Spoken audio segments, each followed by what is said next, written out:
बघा, मी अपक्ष उमेदवार आहे. मी जरी युतीला पाठिंबा दिला असेल, महायुतीला पाठिंबा दिला असेल, तरी तालुक्याचं आणि मतदारसंघाचं राजकारण मला बघून शेवटी मी वेळेवर निर्णय घेईल. मी आजच काही निर्णय घ्यायला कोणाचं बंधनकारक, मला काही बंधनकारक नाही आहे. आणि जळगाव जिल्ह्याची रावेर लोकसभा मतदारसंघाची परिस्थिती बघितली तुम्ही, तर आत्ता ही निवडणुकीमध्ये ज्या पद्धतीने उमेदवारी घोषित केलेल्या आहे, म्हणजे भाजपाने जे उमेदवार डिक्लेअर केलेले आहे, ती यादी बघता पूर्ण सगळीकडे गोंधळाचं एक वातावरण आहे. कारण रावेरची जागा राष्ट्रवादीने सोडून घेतली. एकाच कुटुंबामध्ये दोघं लोक एकाच कुटुंबात आहे, कुटुंब एक आणि पक्ष अनेक, अशा पद्धतीची चर्चा ग्रामीण भागात चाललेली आहे.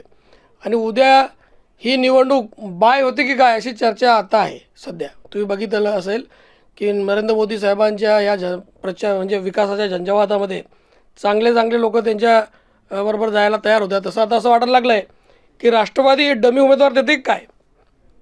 राष्ट्रवादी शरद पवार साहेबांची याला मान्यता आहे की खडसे साहेबांची मग कलागुण आहे की व्यवस्थित उमेदवारी मिळवून घेतली आणि आता एक डमी उमेदवार देऊन महायुतीचा एक उमेदवार निवडून आणायचा, असं असेल तर खऱ्या अर्थाने अभिनंदनच करावं लागेल. पण मी माझा निर्णय जरा थोडं थांबून घेणार आहे. काय परिस्थिती झाली ते बघून, अजून काही आजच सगळं काही संपलेलं नाही, एवढं वेळेवर निर्णय घेऊ. यांच्या प्रचारासाठी आपण मदत करणार का?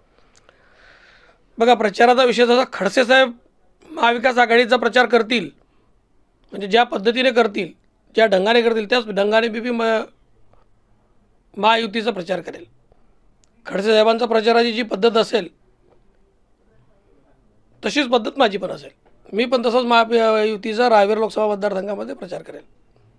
मदत राहील का? तुम्हाला सांगितलं ना, तुमच्या लक्षात येत नाही मी काय बोलतोय. खडसे साहेब राष्ट्रवादीच्या उमेदवाराला किती मदत करतात ताकदीने, तशीच ताकदीची मदत माझी भाजपच्या उमेदवाराला असेल. एकीकडे चर्चा अशी आहे की रक्षा खडसे यांच्या विरोधात पहिले यापूर्वी एकनाथ खडसे हे उतरणार होते, मात्र आरोग्याचं कारण देऊन त्यांनी ही उमेदवारी नाकारली. त्यानंतर आता रोहिणी खडसे यांना कुठेतरी उमेदवारी मिळणार अशी एक चर्चा आहे. तर दुसरीकडे काही अन्य नावं देखील समोर आली आहेत. बघा, हे सगळ्या कपोलकल्पित विषय आहे. जोपर्यंत उमेदवार आता राष्ट्रवादीचा डिक्लेअर होतो तोपर्यंत आपण काही बोलू शकत नाही. आणि मी जे पहिला बोललो त्याच्यावर मी कायम आहे. मी आवाजही आपल्याला सांगतो की हे सगळं बाय दिल्यासारखं प्रकरण आहे. मागच्या वेळेसही काँग्रेसच्या माध्यमातून असंच झालं होतं. आजही राष्ट्रवादीने जागा मागून घेतलेली आहे आणि मागून घेऊन स्वतःची उमेदवारी पुढे करून कुटुंबालाच उमेदवारी दिली. कुटुंबातली उमेदवारी दिल्यावर स्वतः माघार घेतलेली आहे. आता येणाऱ्या काळामध्ये जिल्ह्यामध्ये चित्र अतिशय स्पष्ट होणार आहे की राजकारण किती टोकावर जाऊ शकतं. स्वतःच्या वैयक्तिक फायद्यासाठी पक्षाचा कसा बळी देऊ शकतो.